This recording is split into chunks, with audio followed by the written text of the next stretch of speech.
O preço das ações, eles quase sempre respeitam um certo limite de movimentação para os preços. E saber identificar esse limite vai ser essencial para que a gente possa encontrar excelentes oportunidades para comprar e vender ações. Bom, deixa eu fazer uma analogia antes para que vocês possam entender isso melhor. Qual que é a temperatura da sua cidade agora? Se você estiver aqui na região sudeste, é bem provável que esteja ali por volta de 26, 27 graus, que é a temperatura média, né? Agora, qual que é o mínimo que a temperatura costuma chegar aí na sua cidade?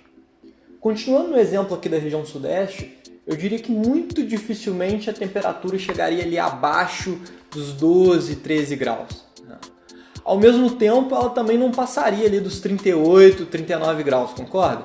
Agora vamos supor que você mora na região sudeste do Brasil e que a temperatura da sua cidade fosse o preço de uma ação. Se a temperatura da sua cidade estivesse em R$13, vamos supor, você acha que a maior chance seria dela subir ou cair? Se você já sabe que ela quase nunca chega abaixo de 13 graus, né, é muito óbvio que a enorme probabilidade é de que a temperatura volte a subir. Isso, portanto, poderia ser uma excelente oportunidade de compra, né? Vamos supor então que você comprou a R$13, né, a 13 graus, e ali 2 dias depois você teve um lucro enorme, né? A temperatura finalmente chegou ali perto dos 38 graus. A partir daí, né, que a temperatura chegou ali nos 38, você sabe que a chance de que a temperatura continue subindo é muito pequena, né? Pensando assim, podia ser uma ótima oportunidade para você realizar os lucros, concorda? E é exatamente isso que a gente vai aprender a fazer com as ações. Delimitar qual a faixa de preço mais provável para aquela ação e aonde que ficam os limites inferiores e superiores de movimentação para o mercado. Assim, quando a ação estiver próxima do limite inferior, pode ser um bom ponto de compra. Enquanto quando ela estiver próxima do limite superior, pode ser um bom ponto de venda. Agora, qual que é a melhor maneira de determinar essa faixa? Quando a gente estava falando da sua cidade, a temperatura variava ali entre 13 e 38 graus, né? Isso dá uma variação máxima em relação à temperatura média de por volta de 13 graus. Agora pensa que ao invés da sua cidade, você está no deserto do Saara. Lá, a temperatura média pode ser ali por volta de 30 graus. Entretanto, ela vai de menos 5 graus à noite a 55 graus de dia. Então, aqueles 13 graus de variação em relação à média, que consegue determinar uma faixa segura de movimentação na sua cidade, não vai funcionar para o deserto do Saara, certo? Lá, você vai precisar de uma faixa muito maior para conseguir predizer até onde a temperatura pode chegar. Quem sabe ali uma variação de 30, 35 graus em relação à média. Por que isso? Porque a temperatura do deserto do Saara tem uma volatilidade muito maior. Pensando nisso, na hora que a gente for determinar os limites de movimentação para os preços da ação, a gente vai utilizar 2 informações importantes. A média dos preços daquela ação, né? Lembra lá da média da temperatura na sua cidade, e a volatilidade da oscilação de preços que aquela empresa apresenta, né? Lembra lá da volatilidade da temperatura no deserto do Saara. Para quem já estudou estatística, isso nada mais é do que o famoso desvio padrão, né, que você estuda. Acho que quem faz engenharia, quem já fez economia, com certeza já viu isso. Baseado nisso, a gente consegue construir o que a gente chama de bandas de Bollinger, que são essas 2 linhas cinzas que você vê se movimentando ali em volta dos preços da ação. As linhas cinza de baixo é como se fossem os 13 graus de mínima que a gente comentava ali para uma cidade do Sudeste. Já a linha de cima seria ali como se fosse os 38 graus de máxima.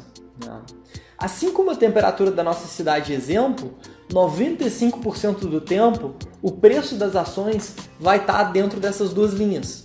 Agora você deve estar vendo que essas linhas se movimentam muito em volta dos preços da ação.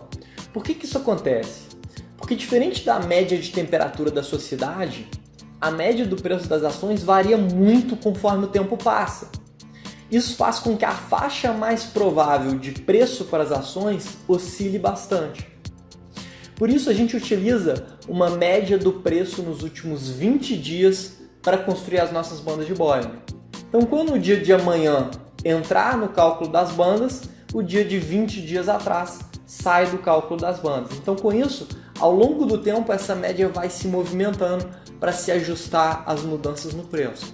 Agora, outra coisa que você pode observar também é que além dela subir e descer muito, a distância das linhas em relação à média também muda muito, né? Tem hora que elas estão muito próximas da média, como se fosse uma cidade ali do sudeste, onde a variação em relação à média é de no máximo 13 graus, mas tem hora que ela mais parece o deserto do Saara, né? Que ela aumenta muito essa distância e que vai até como se fosse 35 graus em relação à média. Isso é muito fácil de você perceber quando você vê que existem momentos em que as bandas estão muito estreitinhas, né? E momentos em que elas estão muito distantes. Por que isso acontece? Porque diferente da sua cidade e diferente do deserto do Saara, a volatilidade das ações ela não é fixa, ela muda ao longo do tempo. Então existem momentos em que a variabilidade das ações é muito alta e momentos em que a variabilidade do preço das ações é muito pequena. E as bandas de Bollinger vão se ajustar a isso, né? E com isso ela nos ajuda a sempre manter uma faixa confiável de preços, né? Então vamos agora ao que interessa, né? Vamos aprender a usar as bandas de Bollinger para encontrar boas oportunidades. Deem uma olhada no gráfico que está na tela de vocês. Observem como, na enorme maioria das vezes, os preços se encontram dentro da área delimitada pelas bandas de Bollinger. E observem outra coisa. Vejam que, quando os preços se aproximam da extremidade inferior das bandas, que é aquela linha que marca o limite inferior, os preços tendem a voltar a subir. Olha como que isso é um padrão, né? Isso repete várias e várias vezes. Os preços se aproximam da linha inferior e voltam a subir.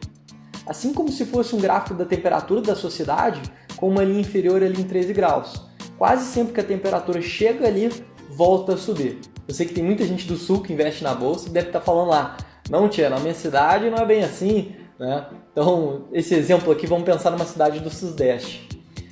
Da mesma maneira, veja que sempre que os preços se aproximam da extremidade superior das bandas, que é demarcado por uma linha superior, os preços tendem a voltar a cair. Agora, se eu combinar isso que vocês estão vendo com o IFR, que é aquela ferramenta que a gente usava para medir o fôlego do mercado, vocês vão ver que esse padrão fica ainda mais confiável. Eu coloquei agora então para a gente ver o IFR também dentro do gráfico. Vejam que quando os preços chegam próximos da extremidade inferior das bandas de Bollinger e além disso o IFR está abaixo de 3, a chance de que os preços voltem a subir é altíssima.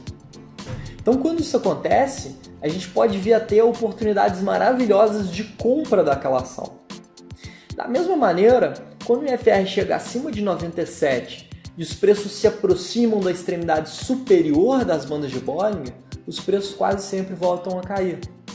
Portanto, quando isso acontece, a gente tem oportunidades excepcionais de vender aquela ação. Agora vamos fazer o seguinte, vamos juntar isso daqui que a gente aprendeu agora com o que a gente já tinha visto para que a gente possa ver como que a gente está evoluindo. Imagine então que os preços da ação estão se aproximando de uma zona de suporte, né, que é onde tem muita gente disposta a comprar a ação. Faz isso já em elevado nível de sobrevenda, o que mostra que a força vendedora está sem fôlego. E além disso, com os preços próximos da extremidade inferior das bandas de Bollinger, que demonstra que existe uma enorme chance de que os preços voltem a se valorizar. E por último, pense que eu ainda tenho a formação de um candle de reversão para alta, que vai me mostrar que o jogo já está virando a favor dos compradores. Veja que quando eu começo a combinar esses vários indicadores que a gente aprendeu, eu começo a conseguir enxergar cenários de altíssima probabilidade de que os preços venham a subir. Principalmente quando eu vejo a convergência entre esses vários indicadores apontando na mesma direção. Agora deixa eu mostrar para vocês um exemplo real disso acontecendo na prática. Dê uma olhadinha então nesse exemplo que eu separei aqui de Vale do Rio Doce. Observem que os preços da ação vêm testar um suporte importante em 31,50, que é demarcado ali por um fundo anterior que a gente tinha tido nesse mesmo patamar. Na proximidade do suporte, a gente tem a formação de um candle de reversão.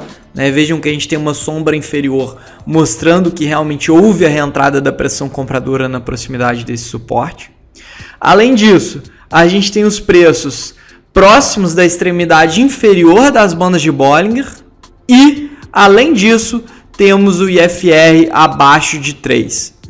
Então vejam que a gente tem uma grande convergência de fatores apontando para a possibilidade de recuperação no curto prazo. Isso gera uma enorme probabilidade de que a ação venha a subir antes de continuar caindo. E o que a gente vê nos dias seguintes é exatamente isso. A ação se valoriza de maneira muito significativa, né? A gente tem uma alta ali de praticamente 10% e com isso a gente tem uma oportunidade excepcional de ganho em poucos dias. Esse é só um exemplo do poder de decisão que a gente ganha ao combinar todos esses indicadores que a gente está conhecendo aqui.